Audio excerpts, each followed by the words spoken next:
waxay ahaayeen laba wiil oo walaalo ah oo midkood uu ahaa 24 sano jir halka kan yarna uu ahaa 23 sano jir waxay lahaayeen dukaan ay ku wada ganacsanayeen xilli fiida habeenkii Khamiistii ayaa lagu soo weeraray goobtooda ganacsiga magaalada Johannesburg ee dalka Koonfur Afrika waxaana xusid mudan in la ii sheegay in Cumar Salaad Xaashi oo ah wiilka weyn uu ku nafbaxay goobta lagu dilay ee dukaanka dhexdiisa halka Liibaan Salaad Xaashina uu markii dambe isbitaalka ugu geeriyooday dhaawacyadii soo gaaray Maxamed Cumar Talyaani oo ah gudoomiyaha dhalinyarada ee gobolkaasi ee Soomaalida halkaasi wuxuu ii sheegay inay soo gaartay qeylo dhaanta ah in la weeraray wiilashaasi markii ay gaareen dukaankii lagu weeraray wiilashana midkood uu mar horeba meedkii noqday halka midka kaleetana uu dhaawac ahaa nagu wargeliyay in laba wiil oo Soomaaliya dukaan lagu weeraray midna uu dhintay midna dhaawac yahay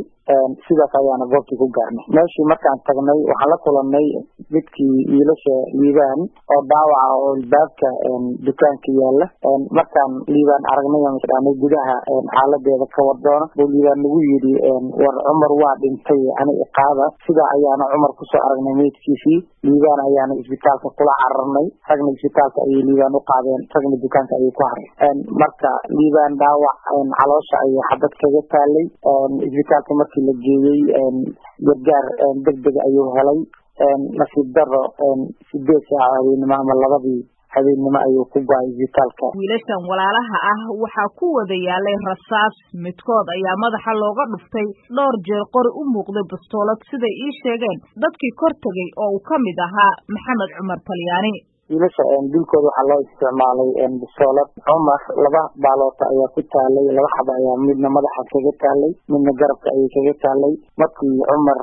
xabada lagu dhuftay oo la dilay ayuu Liibaan isiri baxso Liibaan markuu xaggii baadka u cararay ayaa mid kale oo tuugadii ka mid ahaa ayaa xabad ku soo riday caloosha ayayna kaga dhacday xabadii waana xabada u dhiman doona labadan wiil ee walaalaha ah ayaa shalay mar qura la wada dugay waxaana la ii sheegay inay ka yimaadeen magaalada Muqdisho oo ku dhawaad 2 sano ay lahaayeen dukaanka ay ku ganacsanayeen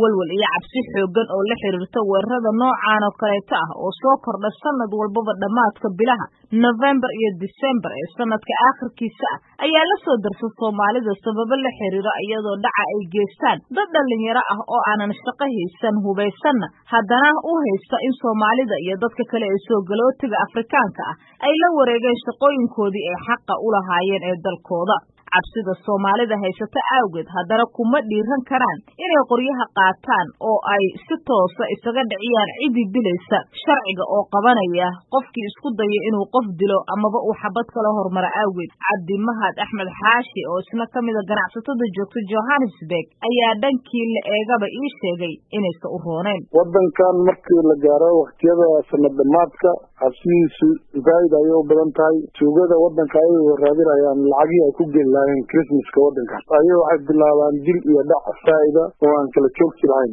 ilaa laga gaarayo 24 December oo kale waa gartay marka hadda sidee ugu diyaar garowdeen ku hortagista arrintan booliiska ma la xiriirteen adinka laftirkiina ma diyaar garowdeen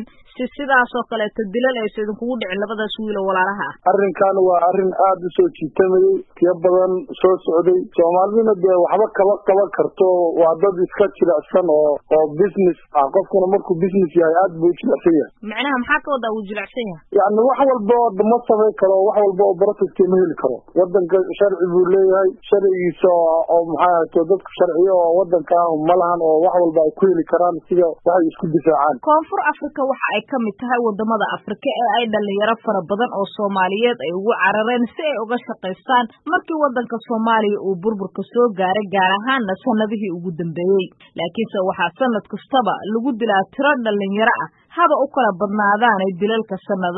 sanadihii la soo dhaafay waxay ahaayeen kuwii ugu darnaa iyadoo booliiskuna ay u caalwaayeen sida la sheegay wax ka qabashada tacadiyada loo geysanayo dadka soo galootiga dalkaasi ku ah ee ku ganacsado oo Soomaalida dhalinyaradeeduna ay ka mid yihiin